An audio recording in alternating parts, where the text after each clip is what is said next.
Bwana Yesu asifiwe. Nini maana ya kunyamaza? Ni kukaa kimya pasipo kutoa neno lolote katika kinywa chako. Kukaa kimya pasipo kuongea jambo lolote. Bwana Yesu asifiwe. Kwa hiyo kitabu cha Mhubiri sura ya 3 mstari wa 1, huyu mhubiri anatuambia kuna majira tofauti tofauti au kuna nyakati tofauti tofauti alizopewa mwanadamu. Yaani kila mwanadamu ana hizi nyakati anapitia. Bwana Yesu asifiwe. Kuna wakati wa kuzaliwa, kuna wakati wa kufa, kuna wakati wa kupanda, kuna wakati wa kuvuna, kuna wakati wa kulia, kuna wakati wa kucheka. Bwana Yesu asifiwe. Amen. Yaani hizi ni nyakati ambazo kila mwanadamu lazima apitie.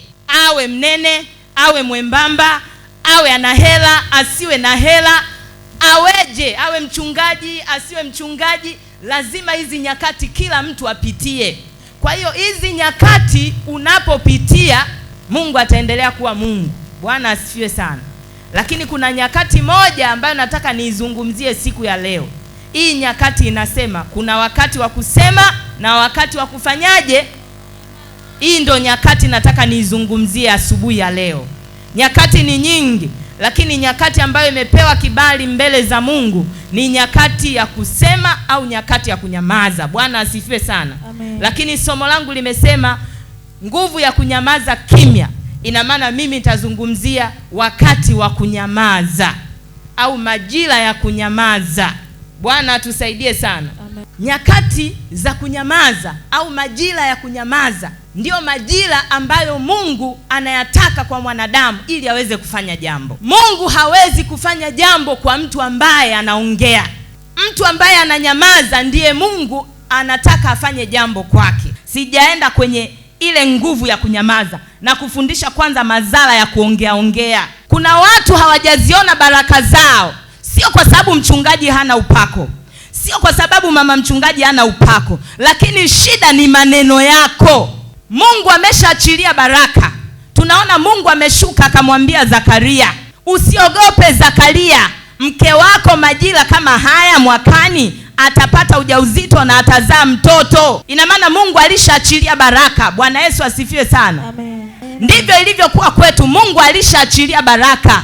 Mtumishi wa Mungu akisema nenda kafanikiwa, ina maana wewe sio wa kutokufanikiwa, wewe ni wa kufanikiwa. Amen. Akisema nenda kabarikiwe, ina maana wewe ni wa kubarikiwa. Akisema nenda kazae, ina maana wewe sio tasa. Lakini kwa nini neno linatoka madhabahuni unabaki kama ulivyo?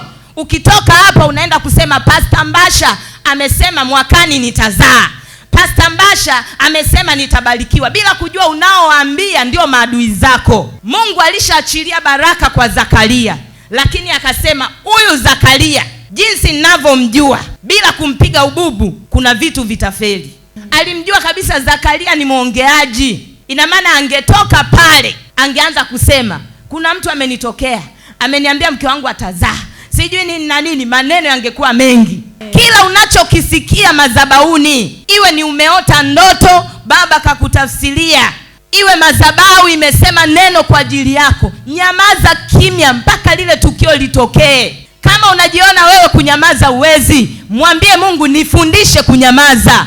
Kama ulivyompiga ububu Zakaria, naomba nifundishe na mimi kunyamaza. Kwa hiyo lolote ambalo Mungu analiachilia kwako, mwambie Mungu katika hili nifundishe kunyamaza. Sio kila baraka pia ya kushuhudia. Kuna watu hawashuhudia hapa, sio kwamba hawatendewi. Bwana Yesu asifiwe. Unasubiria kifikie kwenye utimilifu unaoutaka, ambao ukishuhudia utukufu wa Mungu unaonekana. Mwambie Mungu nifundishe kunyamaza. Kuna vitu vyako kabiashara kadogo umeanza, tayari kila mtu anajua. Amen. Mwisho wa siku hata yule uliomwambia anaenda naiboresha zaidi, unashangaa uwaoni hata wateja. Mwambie Mungu nifundishe kunyamaza. Na wengine unaowaambia sio kwamba ni wema kwako, ndo wachawi wenyewe. Kwa hiyo mwambie Mungu nifundishe kufanyeje? Kunyamaza. Maana usiponyamaza, madhara ya kuongea ni kujicheleweshea baraka. Baraka za mtu mmoja hazitimii, ni kwa sababu muongeaji sana. Mtumishi wa Mungu amekwambia utapona, naona kabisa uponyaji juu yako, lakini ukitoka hapa unaenda kupiga simu kijijini kwenu, nimeenda kwa mtumishi Mbasha, mtumishi kaniambia anafunga siku 7, ananiombea, lazima nitatembea. Wewe mwisho wa siku uponi, unaanza kusema mtumishi hana nguvu. Shida ni wewe umetoa taarifa kabla ya wakati. Bwana atusaidie sana. Mtumishi wa Mungu, nimekuambia tufunge siku 3 tuombe. Baada ya hapo nitakuja katika eneo la biashara yako, mimi nitafanya maombi. Unatoka unaenda kumwambia jirani yako, nenda kwa mtumishi wa Mungu kaniambia atafunga 3 kavu, alafu siku ya 4 atakuja hapa atamwaga maji ya upako, nitawaona wateja. Lakini ukifungua na uwaoni wateja, wewe unaongea sana. Bwana Yesu atusaidie sana. Kwa hiyo unavyoongea uwezi jua hata yule unayeongea na kumbe ndo mchawi wa kwanza. Mwambie Mungu nifundishe kunyamaza. Mungu aliliona kwa Zakaria, akamwambia Zakaria, kwa jinsi ninavyokuona na haujasadiki, kila mtu atajua kulingana na umri wa mkeo na umri wako. Kwa hiyo hapa mimi Mungu ninachotaka kukifanya kwako na kufunga kinywa chako mpaka kitokee. Tunaona Mungu alimfunga ububu Zakaria hadi mke wake alipozaa ndo akaongea. Kumbe na wewe mwambie Mungu nifunge ububu mpaka nitakapofungua biashara yangu ndo niseme. Mungu nifunge kinywa changu mpaka mume wangu atakaponioa ndo niseme. Nifunge kinywa changu mpaka nitakapopata mtoto. Bwana atusaidie sana. Amen. Umetabiliwa tu mimba ushaenda kutangaza huko. Sema mtumishi ana upako, mbona mimba sijapata? Kumbe wameshatuwai, tunachokifanya kinakuwa bure, wametuwai. Kaa kimya. Bwana Yesu asifiwe. Danieli alijibiwa na Mungu, lakini mfalme wa anga alizuia. Mungu amesha kujibu, lakini kuna mtu atazuia endapo hautojifunza kunyamaza. Kuanzia leo mwambie Mungu nifundishe kunyamaza ili nizione baraka zako.